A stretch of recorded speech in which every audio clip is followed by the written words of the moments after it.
Russland ist das größte Land der Welt. Es liegt auf 2 Kontinenten, Osteuropa und Nordasien. Es umfasst ein Neuntel der Landmasse der Erde. Die Fläche von Russland beträgt 17,075 Millionen Quadratkilometer. Die Nord-Süd-Ausdehnung ist 4000 Kilometer lang und die Ost-West-Ausdehnung 9000 Kilometer. Mit 144 Millionen Einwohnern ist Russland einer der bevölkerungsreichsten Staaten der Welt. Die städtische Bevölkerung beträgt 73%. Die bevölkerungsreichste Stadt ist Moskau, welche auch gleichzeitig die Hauptstadt ist. Starten am Arktischen Ozean, dann gehen wir weiter östlich zum Pazifischen Ozean. Dort gibt es 2 Inseln, die Diomedes-Inseln. Die größere gehört zu Russland und die kleinere gehört zu Alaska der USA. Obwohl es sich so anfühlt, als wären Russland und die USA voll weit auseinander, sind die Diomedes-Inseln in Wahrheit 3,8 Kilometer entfernt. Wenn das Wasser gefroren ist, kann man zu Fuß rüber. Weiter südlich haben wir die Kamtschatka-Halbinsel, die am Süden den See von Ochotsk grenzt. Weiter südlich haben wir die Insel Sachalin. Weiter im Festland gibt es die kleinste Grenze Russlands, die nur 22,1 Kilometer lang ist. Die von Nordkorea, ungefähr so lang wie mein Schulweg. Aber das ist die Grenze mit der maritimen Grenze.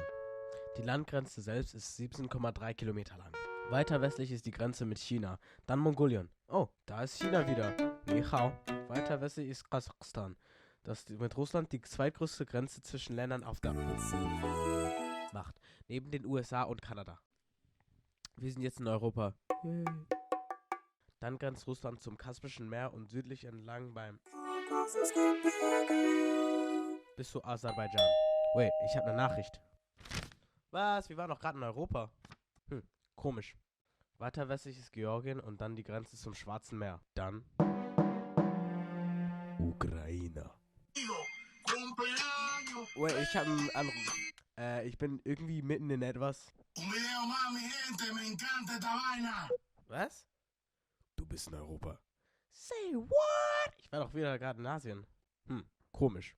Also, Krim oder Crimea oder auf Deutsch Krim gehört so, irgendwie zu Russland. Aber lass uns weiter.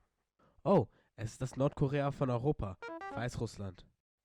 Oder Belarus? Es ist beides. Oh, okay. Dann haben wir Lettland und Estland und dann gehen wir weiter nördlich. Was? Was ist es dann, Pocho? Du hast was vergessen. Was denn? Oh, stimmt. Danke dann, Pocho. Also, Kaliningrad ist eine Exklave von Russland, die zu Polen, Litauen und zur Ostsee grenzt. Weiter nördlich ist der Finnische Meerbus, der Teil der Ostsee ist. Dann kommt die Grenze zu Finnland, die Grenze zu Norwegen und die Grenze zum Arktischen Ozean wieder.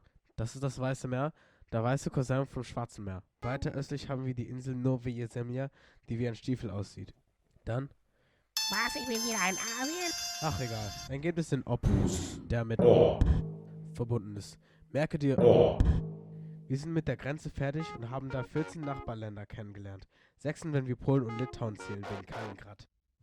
Die größten Flüsse in Russland sind die Lena mit 4294 Kilometer, die Irtysch mit 4248 Kilometer, die Ob mit 3700 Kilometer und die Wolga mit 3530 Kilometer. Die Lena entspringt im Baikalgebirge und endet im Laptevsee, ein Randmeer des Nordpolarmeeres. Der Fluss Irtysch beginnt in China und endet ist ein Strom, welcher durch die beiden Flüsse Bia und Katun entsteht und fließt dann zum Karasee, welcher zum Arktischen Ozean gehört. Die Wolga entspringt und verläuft im Westteil von Russland und endet im Kaspischen Meer. Russland kann man so richtig krass in 8 Großräume einteilen.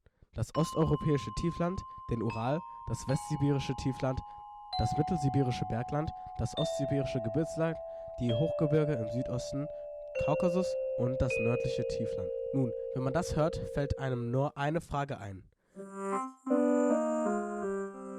Heißt das eine mittelsibirischen und das andere ostsibirische?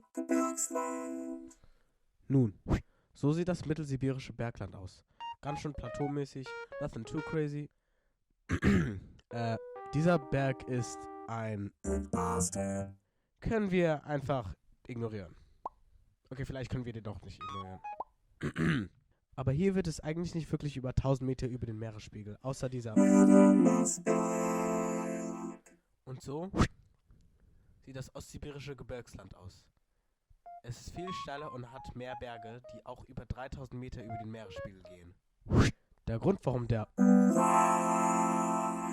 ein Großraum ist, weil er ein Icon ist und das osteuropäische Tiefland mit dem westsibirischen Tiefland trennt. Er trennt auch die europäische Seite mit der asiatischen. Der ist ein Mittelgebirge und wird deswegen nicht höher als 1000 Meter. Das ist voll und hat ein paar Hügel über 200 Meter, aber sonst nicht. Das ist eigentlich noch flacher und ist mit dem nördlichen Tiefland verbunden. Der ist eine Region, die auch außerhalb Russland ist. Es gibt den und den der ist der in Russland ist. Es heißt, weil er höher ist als der